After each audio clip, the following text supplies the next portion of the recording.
رب زدني علما.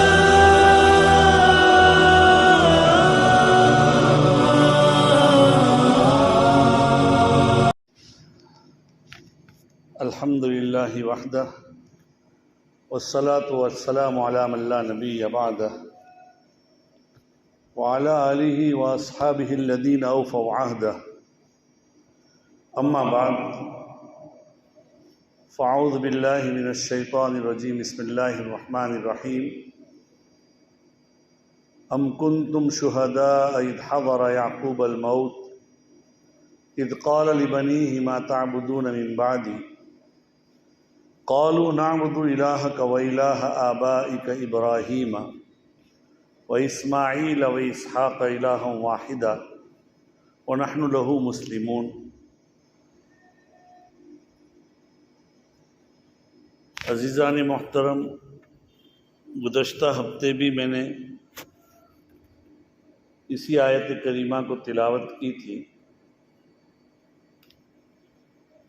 تربیت اولاد یعنی اولاد کی کس طرح تربیت کی جائے،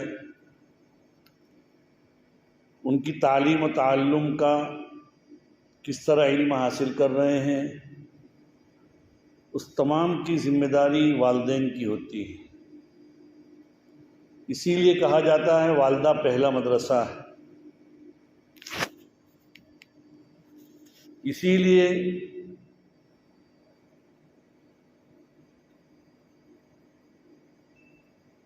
آدمی جب کاشتکاری کرتا ہے، کھیتی کرتا ہے، تو وہ ایسی زمین میں کھیتی کرتا ہے جو اس کے لیے زرخیز ہو، فردروپ ہو. محنت کرتا ہے، اس کو اگر ضرورت ہو کھاد وغیرہ ڈالتا ہے، اور اپنے لیے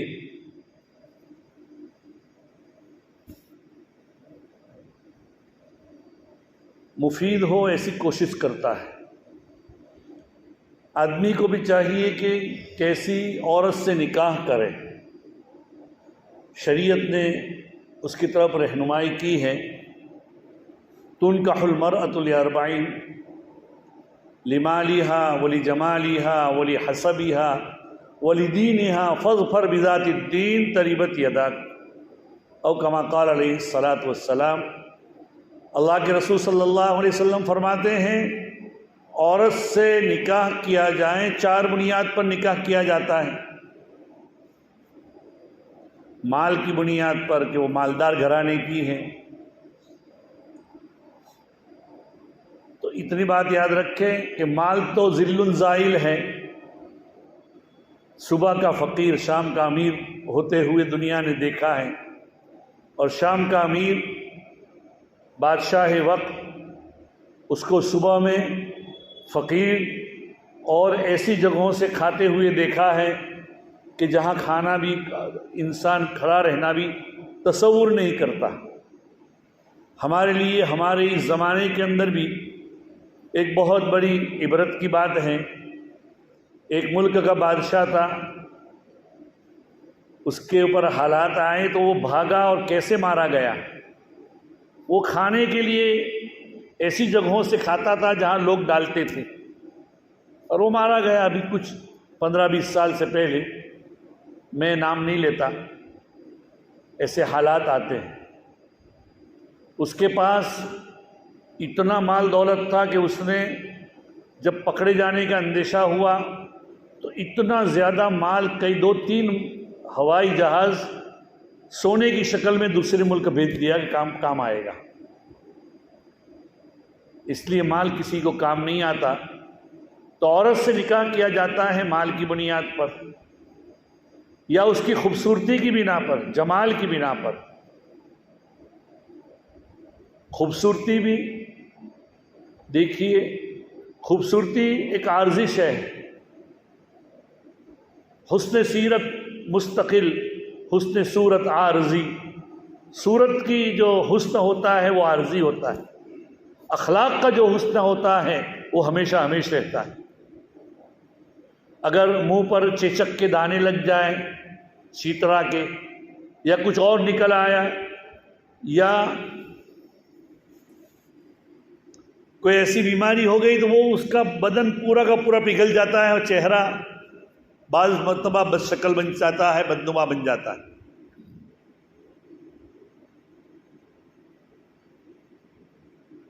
بہرحال یہ تو جمال کی بنا پر ہوا،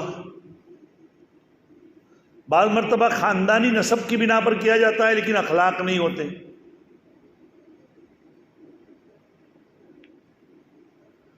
بعض مرتبہ ہوتا ایسا ہے کہ بہت یہ سمجھ کر لاتے ہیں بیوی کو کہ یہ بڑے خاندان کی ہے تو ہمارا نام بھی روشن کرے گی اور چنا ہوگا، لیکن بعض مرتبہ اس کا حسب نسب بھی کام نہیں آتا۔ اللہ کے رسول صلی اللہ علیہ وسلم فرماتے ہیں ولی دینہا، چوتھی چیز ہے کہ آدمی کسی عورت سے نکاح کرتا ہے دینداری کی بنا پر۔ یہ تینوں چیز اگر نہ ہو لیکن دیندار ہیں تو دیندار ہونے کی بنا پر اللہ کے رسول صلی اللہ علیہ وسلم فرماتے ہیں فاظفر بذات الدین، کہ دیندار عورت کو لا کر تو کیا کامیاب بن جا۔ یہ نبی اکرم صلی اللہ علیہ وسلم فرما رہے ہیں۔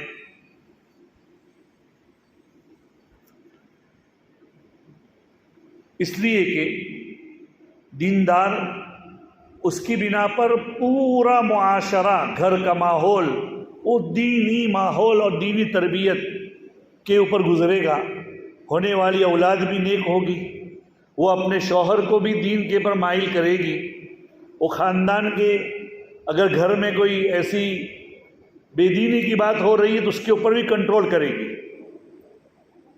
ایسا ہو سکتا نہیں ہے، اس لیے کہ دیندار ہی دیندار لاتا ہے، لیکن اگر وہ ایسی عورت اگر لے آیا تو آدمی کا گھر آباد ہو جاتا ہے، اس کا نشیمن اور اس کے نشیمن میں باغ و بہار آ جاتی۔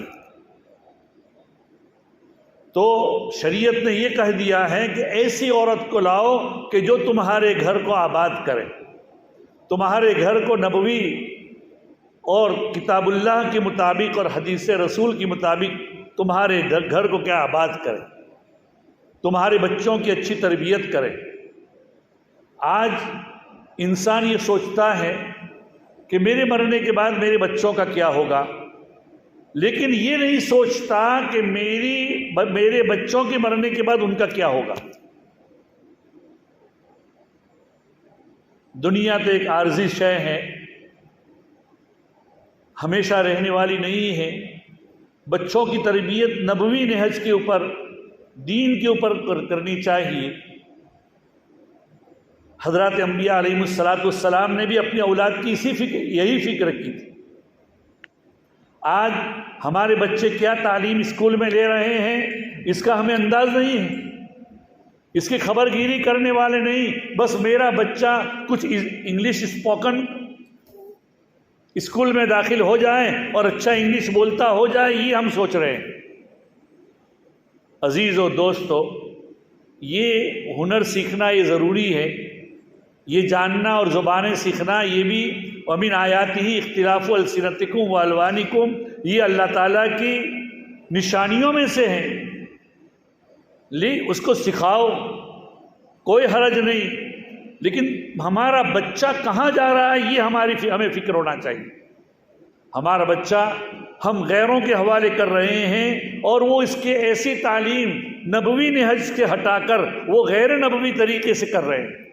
ایک زمانے میں ہم سنتے تھے کہ یورپ کے اندر تعلیم اس انداز سے ہوتی ہے بچوں کی کہ بچوں کو 2 چاکلیٹ دی جاتی ہے، ایک چاکلیٹ کا نام اسلامی ہوتا ہے اور ایک چاکلیٹ کا نام ایسا ہوتا ہے کہ جو ان کے مذہب کے مطابق ہوتا ہے۔ پھر ان سے یہ بلوایا جاتا ہے کہ یہ چاکلیٹ برابر نہیں، جو چاکلیٹ اسلامی ہوتی ہے وہ اچھی نہیں ہوتی، وہ کنڈم اور گھٹیا ہوتی ہے اور وہ اعلیٰ ہوتی تھی۔ آج یہی بات ہو رہی ہے کہ ہمارے بچوں کو ان کی اسکولوں کے اندر ہم داخل کرتے ہیں، لیکن ہم ہمارے بچوں کو غیر اختیاری طور پر ایسے لباس پہنتے ہیں، ہمارے بچے ایسے اسلوک ان سے بلوائے جاتے ہیں جو یا تو اسلام کو آدمی کو اسلام ہی سے نکال دیں یا آدمی کے اس کو کفر سے قریب کر دے۔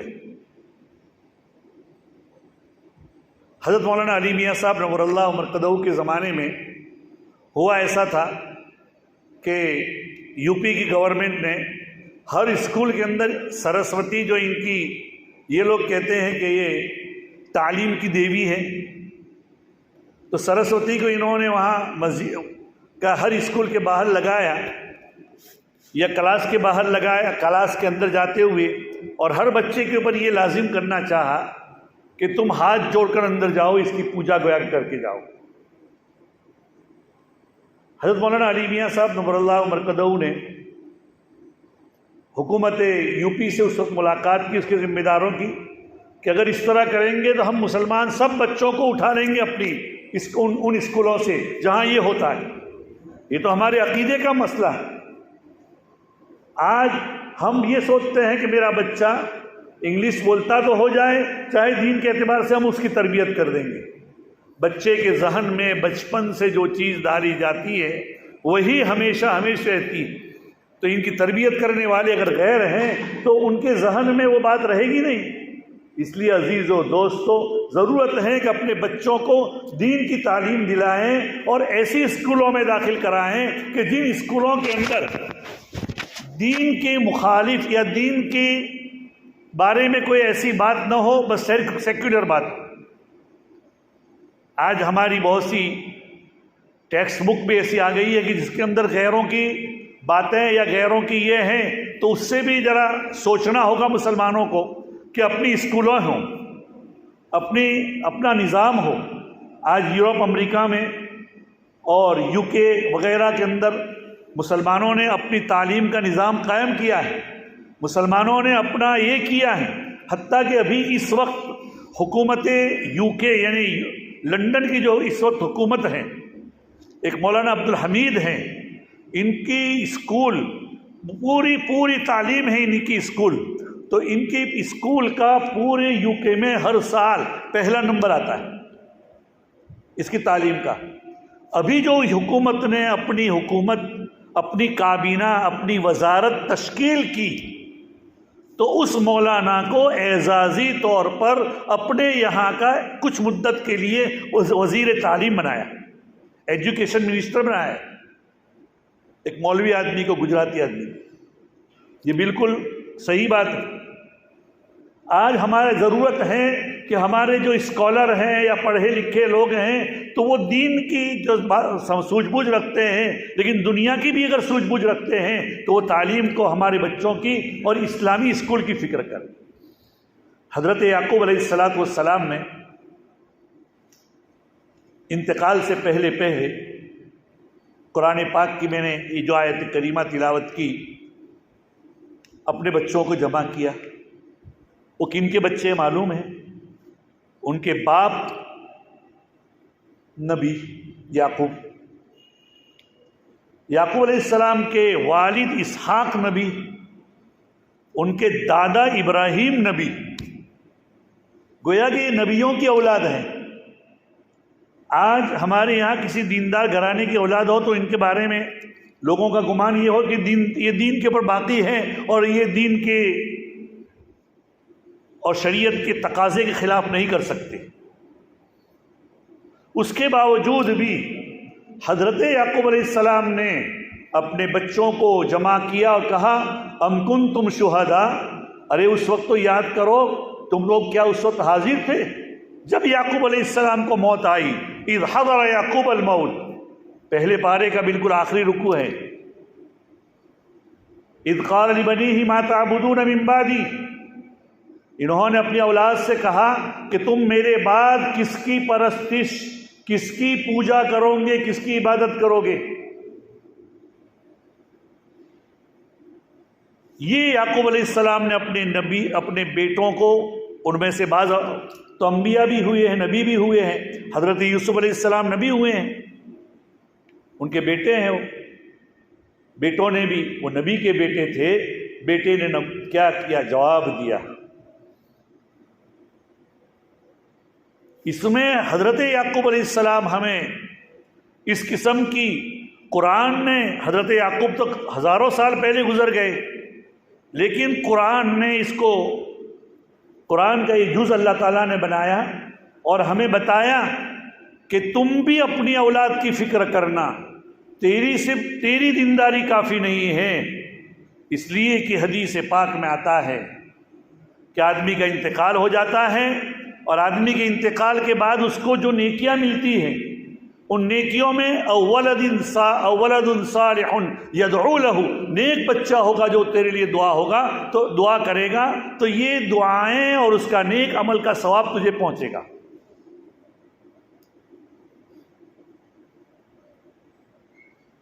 تو حضرت یعقوب علیہ السلام نے پوچھا کہ بھئی کیا کرو گے میرے بعد، کس کی عبادت کرو گے؟ قالوا نعبد الہک و الہ آبائک ابراہیم و اسحاق الہا واحدا، کہ ہم عبادت کریں گے آپ کے معبود یعنی اللہ کی، اور تمہارے باپ داداؤں کے معبود یعنی ابراہیم اور اسحاق کی، اسحاق اور ابراہیم کی جو معبود ہیں، جو ان کا رب ہیں، ان کی ہم عبادت کریں گے، اور ہم اسی کے سامنے اپنا سر تسلیم کریں گے، جھکائیں گے، اسی کی عبادت کریں گے۔ اس میں ہمیں تعلیم دی گئی حق تعالی شانہ کی جانب سے۔ اور دیکھیے آپ، اللہ کے رسول صلی اللہ علیہ وسلم کے بعد کوئی نبی آنے والا نہیں، تو نبی کون؟ دعوت ہمیں ہی دینا ہے، اپنے اولاد کی فکر ہمیں ہی کرنا ہے، اپنے ارد گرد کا ماحول ہمیں ہی بنانا ہے۔ تو ہمیں اپنے اولاد کی فکر کرنی پڑے گی کہ تم تو چلے گئے، تمہیں تو یہ ماحول تھا، تمہیں تو دین کا ماحول ملا، یہ ملا، لیکن تمہارے بعد تمہاری اولاد کا کیا ہوگا، اس کی فکر کرنی ہمیں ضروری ہے۔ اگر اس فکر کو ہم لے کر نہیں اٹھے، اگر اس کی ہم نے کوئی فکر نہیں کی، تو آئندہ، جیسے کہ یورپ آج بھی دعویٰ کرتا ہے، اور آج بھی بہت سے لوگ ہمارے ملک میں بھی یہ دعویٰ کرتے ہیں کہ کسی بھی قوم کا، یورپ جیسے دعویٰ کرتا ہے کہ آئندہ 25-30 سال میں، 40 سال میں ہم بنگلہ دیش کو کرسچن بنا دیں گے، اس لیے ہم نے وہاں ایسی تعلیم نافذ کی۔ اسی طریقے سے کسی بھی ملک میں، کسی بھی جگہ پر ایسی تعلیم، جو تعلیم اگر سیکولرزم کے اوپر نہ ہو، خالص مذہب کے خلاف ہو، تو وہ تعلیم آدمی کو راہ راست پر نہیں لے جائے گی، ہمارے بچوں کے ذہن کو بگاڑے گی، اور وہی بچے مستقبل میں ممکن ہے اللہ نہ کرے دہریے قسم کے ہوں گے۔ آج بھی بہت سے لوگ آپ دیکھتے ہیں کہ پڑھے لکھے ہوتے ہیں، مسجد میں بھی آتے ہیں، مندر میں بھی جاتے ہیں، اگر وہ مسجد میں آتے ہیں ان کی معبود کے سامنے آرتی بھی اتارتے ہیں، ہاتھ جوڑتے بھی ہیں، کہتے ہیں اپنے آپ کو مومن۔ عزیز و دوستو، اسلام میں شرک کا کوئی، قرآن کہتا ہے ان اللہ لا یغفر ان یشرک بہ ویغفر ما دون ذلک لمن یشاء، کہ حق تعالی شانہ اس کے ساتھ جو بھی شریک کرے گا اس گناہ کو کبھی بھی معاف نہیں فرمائے گا، کہ کبھی بھی معاف نہیں کرے گا۔ ہاں توبہ کر لے اور دوبارہ اسلام لائے الگ چیز، وَيَغْفِرُ مَا دُونَ ذَلِكَ لِمَن يَشَاءُ، اس کے علاوہ جتنے بھی گناہ ہیں وہ اللہ تعالیٰ کیا معاف کر سکتے ہیں، چاہیں گے تو معاف کریں گے۔ شب معراج میں اللہ کے رسول صلی اللہ علیہ وسلم کو حق تعالیٰ شانہ نے دنیا سے آسمانوں تک لے گئے تو 3 تحفے دیے تھے۔ اس میں ایک تحفہ تو یہ تھا کہ بھئی نمازوں کا 5 وقت کی، وہ بہت لمبے واقعہ ہیں۔ دوسرا یہ کہ آمن الرسول جو ہے، آمن الرسول بما انزل الیہ من ربہ والمؤمنون، یہ بہت عظیم آیتیں ہیں، اس کو پڑھنا چاہیے۔ تو یہ آیتیں اللہ تعالیٰ نے عطا کی۔ اور تیسرا یہ کہا کہ تیری امت کے جتنے بھی گناہ ہیں بڑے بڑے، میں ان کو معاف کر سکتا ہوں، معاف کروں گا۔ اس لیے عزیز و دوستو، بڑے گناہ بھی معاف ہو سکتے ہیں لیکن اللہ چاہے تو، لیکن شرک کا گناہ اللہ معاف کبھی بھی نہیں کرے گا۔ اس لیے عزیز و دوست، اپنے بچوں کی تربیت بہترین انداز سے کرو، اور ان کی، اگر وہ پڑھ لکھ کر آ رہے ہیں، اگر غیروں کی اسکول میں ہیں تو کیا پڑھ رہے ہیں اس کا بھی جائزہ لینا والدین کی ذمہ داری ہے۔ اللہ تعالی ہمیں بھی اپنے بچوں کی بہترین تربیت کرنے کی توفیق نصیب فرمائے اور امت کے بگڑے ہوئے حالات کو اللہ تعالی سنوار دیں۔ وآخر دعوانا ان الحمد للہ رب العالمین۔